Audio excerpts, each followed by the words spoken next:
So my name is Martin Davidson. I'm the General Manager for the Blockchain Centre, which is based in Melbourne. It's the world's first blockchain knowledge hub, focusing on education, community events and co-working. So I've been in the space since 2013, and I think the first exposure that I had to an initial coin offering was the Ethereum ICO, which I think they set up an entity in Switzerland, and it was quite a successful crowd sale at the time, and there was quite an extensive terms and conditions that people that were investing in the token or the software access token were sort of under no illusion that it was potentially a project that might not even come to be. I think that they are quite an innovative way for startups to raise capital.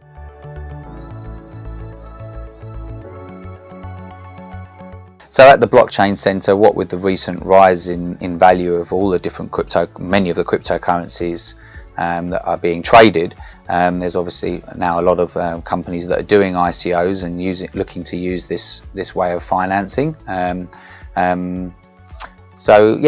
We've definitely seen an increase in people inquiring about ICOs and how they can invest, and what's important from the Blockchain Centre's perspective is to ensure that people have education around the technology first and foremost before making a decision on whether they should invest in a new blockchain project.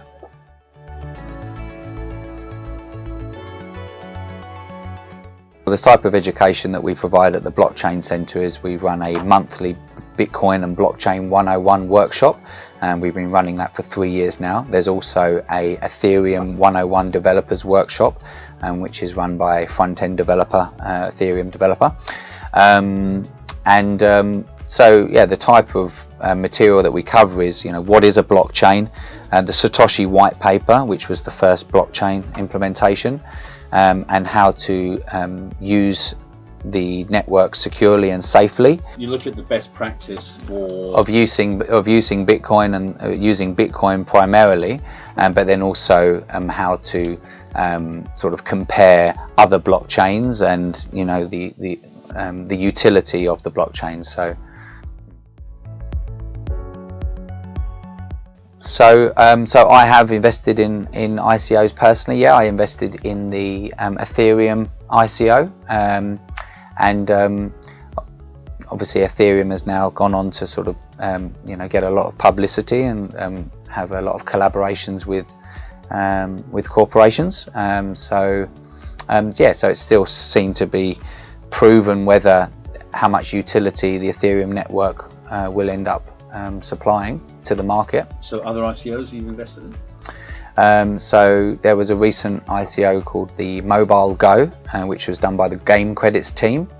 So Game Credits has been around for two and a half years now, and their blockchain is designed to be used for purchasing games on a mobile gaming store, and the team behind that have got a lot of experience in mobile game development, and so now they're using the Ethereum token to do smart contracts within the gaming platform.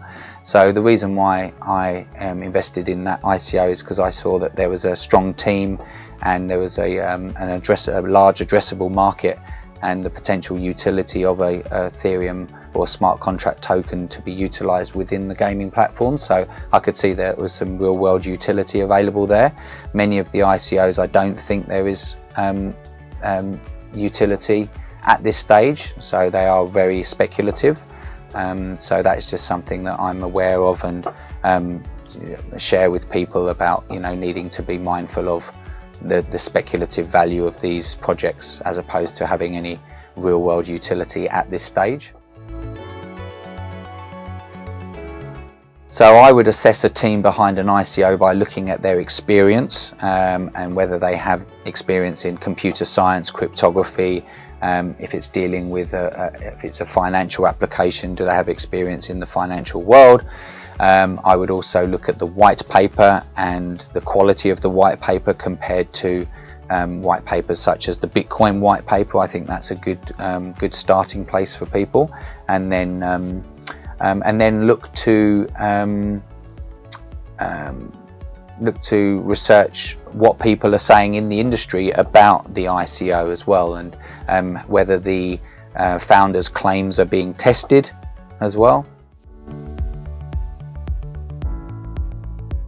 So if the project owners have had any sort of bad history there, or sort of questionable history, if it's being peer reviewed and reputable members of the industry, the Bitcoin and blockchain industry, are pointing out red flags, if the founders are not available for media interviews, then these are some of the red flags. Okay, so in my experience, I have actually seen some projects not deliver on the manifesto that they put forward in their marketing documents and on their website. So again, it goes back to the idea that they're very speculative. Many of these ICO projects, or blockchain projects in general, are very speculative at the moment, and it might be some time before the real world utility is realized. So not delivering on what was promised on the websites or in the marketing documents. Best advice that I would give to somebody that is looking to invest in an ICO, and first of all, I'd like to say that I'm not a financial advisor, that's one thing to be very mindful of, is that none of these ICOs are being regulated in the traditional sense. So bearing that in mind, people need to be skeptical to begin with, and be very wary of any investments they make. The old adage is probably true: don't invest what you can't afford to lose, is probably a good rule of thumb to go by. But I would suggest learning about the underlying technology of the Bitcoin blockchain first and foremost, before investing into any of these sort of blockchain 2.0 projects.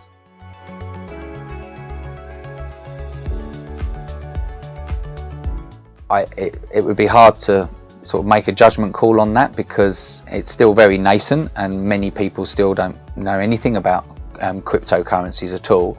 And so the addressable market is obviously huge, although it's gone up sort of 10 times. The value has been like about $10 billion only 18 months ago, and now we're looking at $114 billion market cap of all the cryptocurrencies. Obviously they are very thinly traded and there's not much liquidity there, but we have seen exponential growth in the value of these cryptocurrencies, and it may well be that there is some correction that is going to happen, considering many of these projects still do not have any real world utility other than speculative trading.